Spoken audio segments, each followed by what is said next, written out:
El detective Marcos Soria se había acostumbrado a los casos difíciles, pero este parecía ir más allá de lo imaginable. La noticia había estallado en los medios como una bomba. Alberto Vega, un multimillonario con fama de recluso y de inversiones dudosas, había sido hallado muerto en su mansión. Sin señales de lucha, sin una gota de sangre. Solo estaba ahí, desplomado en su lujoso despacho, con los ojos abiertos y una expresión de terror congelada en el rostro. Vega había sido uno de esos hombres que no confiaban en nadie. Su casa era una fortaleza equipada con cámaras, sensores de movimiento, alarmas de última tecnología. Sin embargo, había muerto en el único cuarto que quedaba fuera del alcance de las cámaras, su oficina personal. Marcos llegó a la mansión al anochecer, bajo una fina llovizna que le helaba los huesos. La estructura imponente de la mansión, rodeada de un bosque espeso, parecía sacada de una pesadilla. Había algo en el ambiente que le resultaba inquietante, como si la misma casa estuviera observándolo. Caminó hasta la entrada, saludando brevemente a los oficiales de guardia, y cruzó el umbral para enfrentarse a la escena del crimen. Dentro de la mansión, el silencio era total, casi sobrenatural. Los pocos empleados que había mantenido Vega permanecían al margen, sus rostros descompuestos por el miedo. Nadie parecía haber escuchado nada, ni visto a alguien extraño acercarse. No había testigos, ni señales de una pelea o de alguien forzando una entrada. Solo la imagen de Vega en su escritorio, rígido. Con la piel pálida como la cera y una expresión de pánico que parecía querer contar una historia que nadie entendería. Mientras Soria se acercaba al despacho, el mayordomo de Vega, un hombre anciano de nombre León, lo acompañó en silencio. Era evidente que estaba afectado, sin embargo, en su mirada había algo más. ¿Algo que Marcos interpretó como una mezcla de temor y culpa? Era difícil descifrarlo. Al llegar a la puerta del despacho, León se detuvo en seco, y con un susurro apenas audible, le advirtió que no entrara allí solo. La oficina del señor Vega siempre fue un lugar especial, murmuró, y desapareció rápidamente. Dentro de la oficina, el aire era pesado y denso, como si se tratara de otro mundo. La decoración era de un lujo sombrío, con cortinas gruesas de terciopelo rojo y una enorme biblioteca llena de libros que parecían nunca haber sido abiertos. La atmósfera era asfixiante, como si el tiempo se hubiera detenido en ese lugar. Soria observó el cuerpo de Vega, que yacía sobre el escritorio de madera oscura. Sus ojos estaban abiertos, inyectados en sangre, como si en el último momento de su vida hubiera visto algo que lo había paralizado de horror. Mientras inspeccionaba la escena, Soria notó un detalle que le heló la sangre. En el escritorio, bajo la mano derecha de Vega, había una nota manuscrita que decía simplemente: "Ellos vienen por mí". No había firma, ni más palabras, solo ese mensaje, escrito con una letra apresurada, casi temblorosa. ¿A qué se refería Vega? ¿Quiénes eran ellos? Marcos intentó buscar alguna lógica en la situación. Vega había tenido muchos enemigos, pero todos sus negocios turbios habían sido limpiamente encubiertos. ¿Podría haberse tratado de alguien que finalmente buscó venganza? El detective sabía que muchos querían verlo caer, pero la muerte sin rastro aparente de violencia y esa expresión en su rostro añadían un aire de misterio que hacía dudar a cualquiera de un asesinato común. Examinando el resto de la oficina, Soria encontró algo aún más inquietante. Había una estantería con una serie de libros de ocultismo y misticismo, temas con los que el detective no tenía familiaridad, pero que le provocaban una incomodidad latente. Vega no parecía el tipo de hombre que se dejaba llevar por supersticiones. Y, sin embargo, aquí había textos antiguos, algunos en idiomas que ni siquiera reconocía. Cada página parecía prometer secretos oscuros. En ese instante, un suave ruido resonó detrás de él. Al girarse, no vio a nadie. El pasillo estaba vacío, pero el eco de unos pasos se desvanecía en el silencio. Soria respiró profundo. Sabía que la mansión era antigua y que los ruidos eran parte de las estructuras viejas. Pero algo en su interior le decía que había algo más. Al salir de la oficina, León lo esperaba a unos metros, de pie y con las manos temblorosas. ¿Encontró algo, detective?, preguntó con voz entrecortada. Soria decidió no mostrarle la nota, algo en la reacción de León lo hizo sospechar. En cambio, le preguntó si sabía algo sobre los intereses de Vega en el ocultismo. La reacción de León fue instantánea, sus ojos se agrandaron, y sin responder, hizo el signo de la cruz. El señor Vega no debía jugar con esos temas, murmuró, y desapareció rápidamente por el pasillo. Marcos sintió un escalofrío en la espalda. ¿Podría haber algo más allá de la lógica en este caso? A medida que avanzaba la investigación, Soria se sumergió en el complejo y oscuro mundo de Alberto Vega. En la ciudad, el multimillonario era conocido como un hombre de negocios audaz, pero también como alguien que mantenía sus cartas cerca del pecho. Pronto, el detective comenzó a descubrir que Vega había sido mucho más que un inversionista con amigos en los lugares correctos. Según algunos registros financieros obtenidos de forma confidencial, Vega había invertido fuertes sumas en proyectos secretos, organizaciones que se movían en la sombra, y sorprendentemente, en investigaciones sobre fenómenos paranormales. Días después, en la autopsia, Soria recibió una noticia inquietante. El cuerpo de Vega no mostraba signos de envenenamiento, lesiones internas o externas. El forense, después de una revisión exhaustiva, concluyó que la causa de muerte era un paro cardíaco, pero sin explicación médica aparente. La única anomalía era una leve quemadura en la mano derecha, una marca pequeña pero precisa en forma de círculo, como si hubiera sido tocado por algo extremadamente caliente o desconocido. Era una pista tan extraña que lo dejó sin palabras. Intrigado, el detective decidió profundizar en el círculo cercano de Vega. Empezó entrevistando a antiguos socios y empleados de confianza. Algunos insinuaron que el multimillonario había estado jugando con fuerzas oscuras. Otros, claramente asustados, evitaban hablar del tema y se mostraban evasivos. No obstante, todos coincidían en una cosa: Vega había cambiado en los últimos meses. Su actitud se volvió obsesiva, paranoica. Al parecer, había hablado repetidamente de seres que lo acechaban, figuras que solo él podía ver. Una noche, mientras revisaba los archivos en su oficina, Soria encontró un diario que había pertenecido a Vega. Sus páginas estaban llenas de anotaciones crípticas, fechas y nombres de rituales extraños. Una entrada, fechada una semana antes de su muerte, llamó especialmente su atención: la marca está en mí. No hay escapatoria. Ellos vienen desde el otro lado. Todo ha sido un error. Marcos sintió una extraña inquietud, una mezcla de fascinación y repulsión. ¿Podría ser que Vega realmente creyera en esas fuerzas?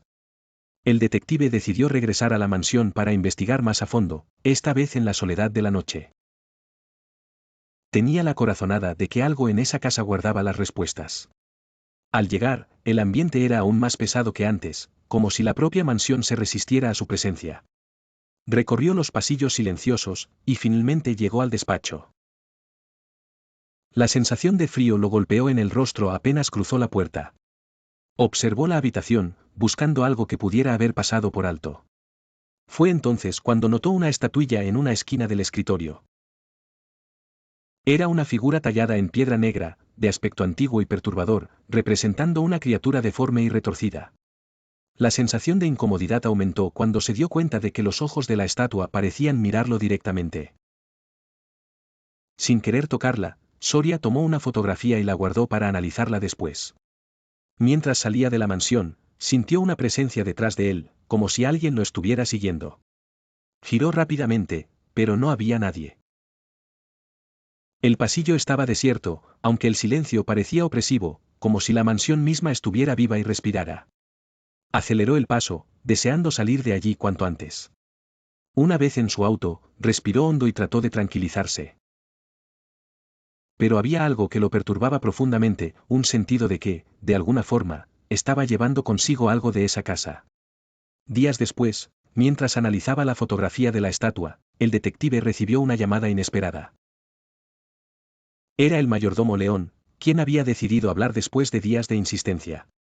En voz baja, confesó que había visto cosas inexplicables en la mansión. Él nunca estuvo solo, detective, susurró, su voz temblorosa.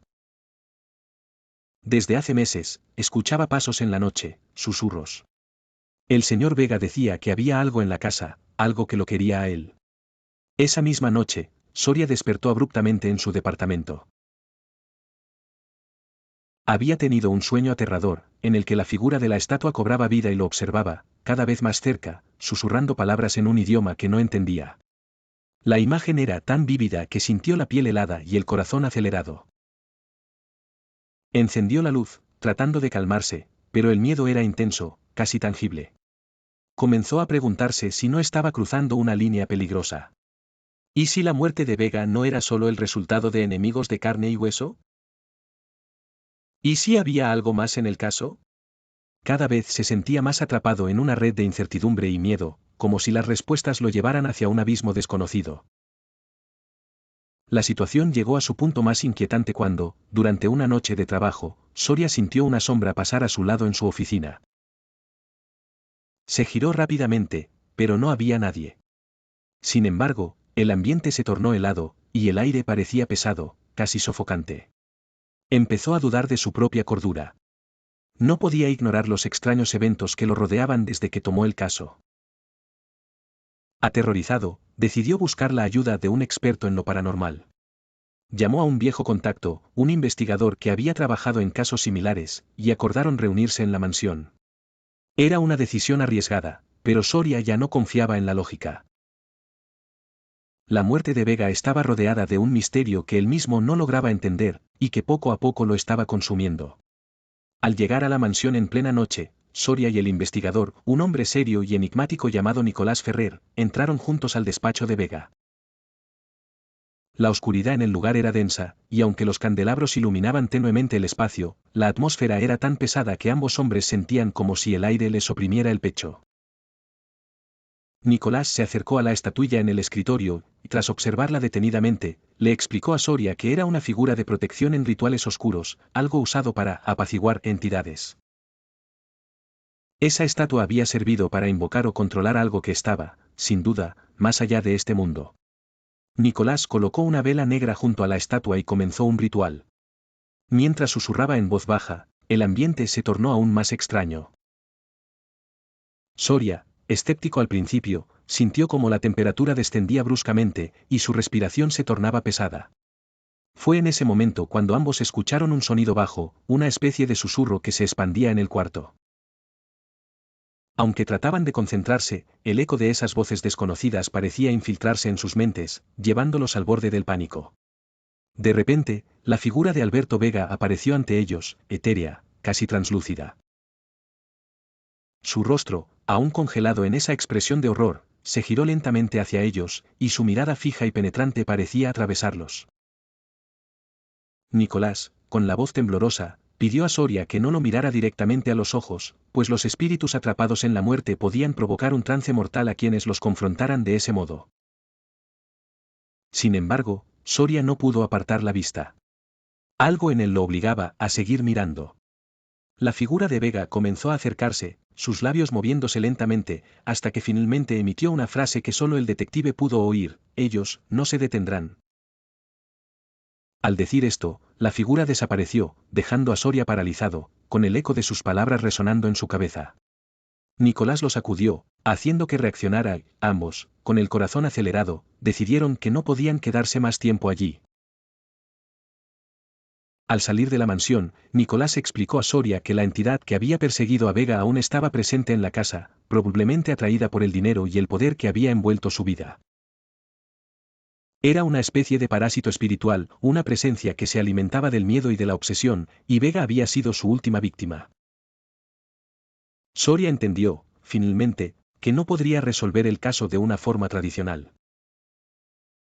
Vega había jugado con fuerzas que excedían la comprensión humana, y aunque el misterio de su muerte estaba parcialmente esclarecido, sabía que nunca podría presentar un informe oficial con estos hallazgos.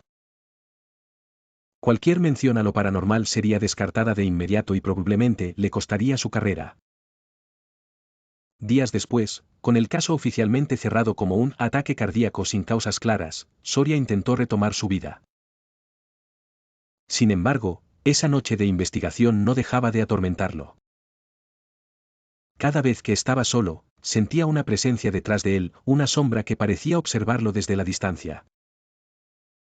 Los susurros que había escuchado en la mansión parecían volver a su mente, especialmente cuando estaba en silencio. Finalmente, comprendió que, al entrar en la mansión y enfrentar a la entidad, había cruzado una línea. Se dio cuenta de que la presencia que había atormentado a Vega se había trasladado a él. Soria era ahora el nuevo objeto de interés de aquella fuerza, y esa oscura entidad lo perseguiría mientras viviera, como había hecho con Vega. En su último acto de desesperación, Soria abandonó la ciudad, vendiendo todo lo que tenía y tratando de escapar de aquella pesadilla. Sin embargo, nunca pudo dejar atrás esa sensación de que algo lo vigilaba. El detective que había desafiado lo inexplicable ahora vagaba sin rumbo, atrapado en el mismo terror que había consumido a Alberto Vega. Gracias por haber llegado hasta el final del video. Espero que lo hayan disfrutado tanto como yo disfruté hacerlo.